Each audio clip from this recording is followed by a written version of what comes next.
I want to begin my first question regarding the Russia, Ukraine and NATO, sir. How significant is President Putin's warning that Western troops in Ukraine would be treated as legitimate targets? Well, I think as long as there's a condition of war, then Putin has established his position, and it's for him and from his perspective, it's a correct one.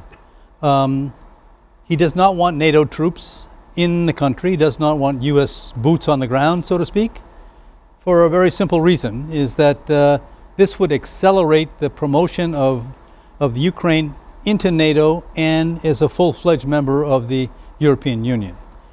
That is the worst thing that could happen from Putin's perspective. And of course, historically, Ukraine was a part of the Soviet Union. So he sees it as part of the motherland, and he is unlikely to support, it's almost like heresy for him to have international troops from NATO on the ground in Ukraine, an area that he considers part of Mother Russia. So I think I understand it, but I think he's losing his ability to enforce his wishes because economic sanctions are starting to bite. If you look at the budget this year for Russia, they really are unable to finance operations effectively. So right now I think it's a lot of bluster, and the longer this conflict goes on, the less able he is to enforce his will. Very articulate response, sir. If I do the opposite question, like could Russia's escalating rhetoric push NATO into more direct confrontation, or will deterrence hold? I think NATO per se has no interest in confronting Russia. They are definitely providing security guarantees to Ukraine. They provide sort of an umbrella that enables Ukraine to operate effectively. But I doubt very, very much whether NATO actually wants to do anything more than verbal deterrence and provision of materiel, which they have been doing quite well. But I don't think they're looking for confrontation. Sir, Charles Dalton have addition or any question or argument or disagreement on the points of views of Norman has pointed out? No, I think Norman has done a good job of summarizing the situation. The whole, if you have to see this also in a religious context.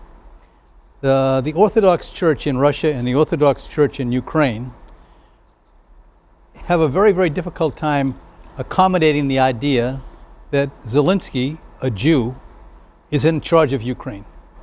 That to me is one of the driving forces behind how Russia approaches this entire situation. And it's a fanatical approach. But I don't disagree at all with anything that Norman had to say. I think that it's pretty much correct.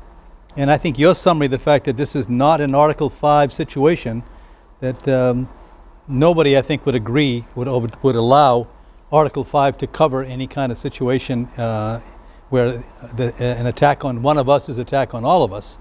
That would open up a huge, huge potential war in the Middle East that would include nuclear weapons. And, there are enough nuclear parties in that construct of both NATO and Russia that I think it's a very highly dangerous situation. Right. Sir, how does Putin's endorsement of China's initiative reflect Russia's pivot toward Asia? Well, I think it's not just Russia, but the fact that if you look at the group that has been assembled, the only thing they have in common is a hate for the United States. There's nothing particularly to bind them. As you pointed out, Norman, North Korea has aligned itself with Russia for the purpose of the war with Ukraine. I'm a bit surprised at the way that China moved on this issue, given the fact that there's such an advocate for BRICS. BRICS was a very useful development finance agglomeration. They had a lot in common. They were trying to be competitive with the United States in a good way, in an economic way. This one strikes me as just, and if the fact that it happened during the China parade of all of their armaments, seems to indicate sort of a fundamental bias against the United States under Trump, overreaching. Bombing Iran, okay, it's an overreach. Threatening North Korea with attacks because of their nuclear program as well. Clearly trying to damage China economically. And Russia, of course, as we pointed out, is really been playing Trump for a fool.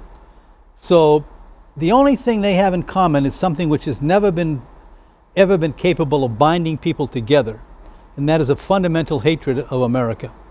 And so while I'm worried about it, and I think it's unfortunate, and it surprises me that China would go that way to try to create additional enemies in the United States Congress.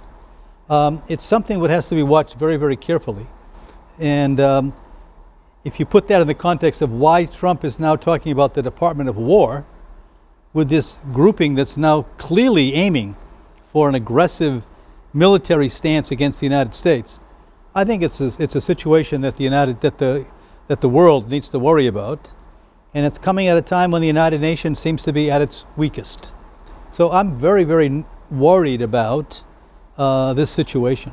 What impact is Israel's ban on foreign journalists in Gaza having no international perceptions of the conflict?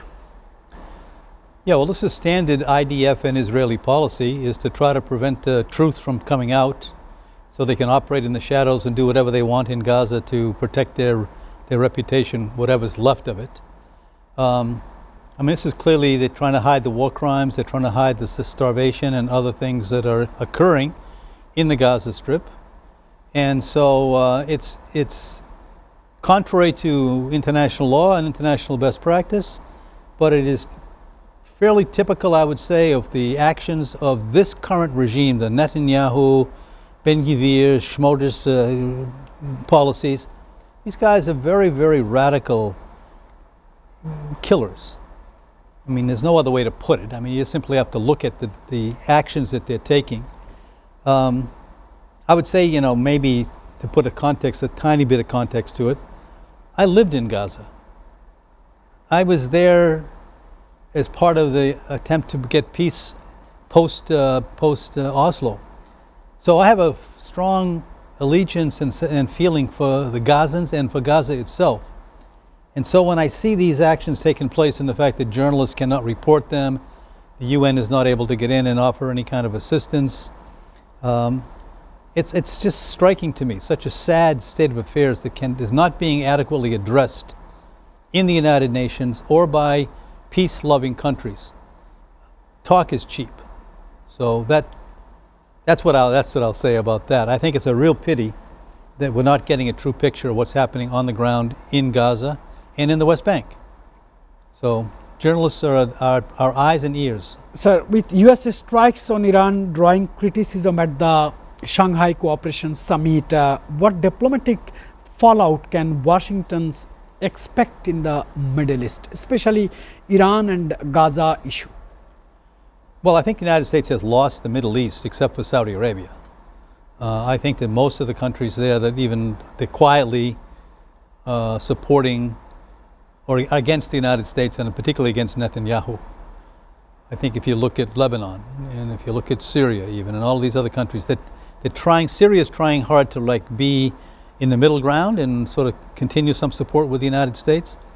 But I think that the Israeli government has really opened up such a gap, such a chasm.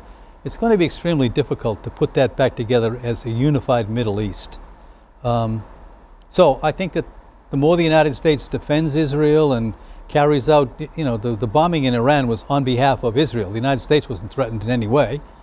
So I think this is more and more seeming to suggest that whatever Israel wants to do, the United States is not going to be a standard for peace and inequality in that region.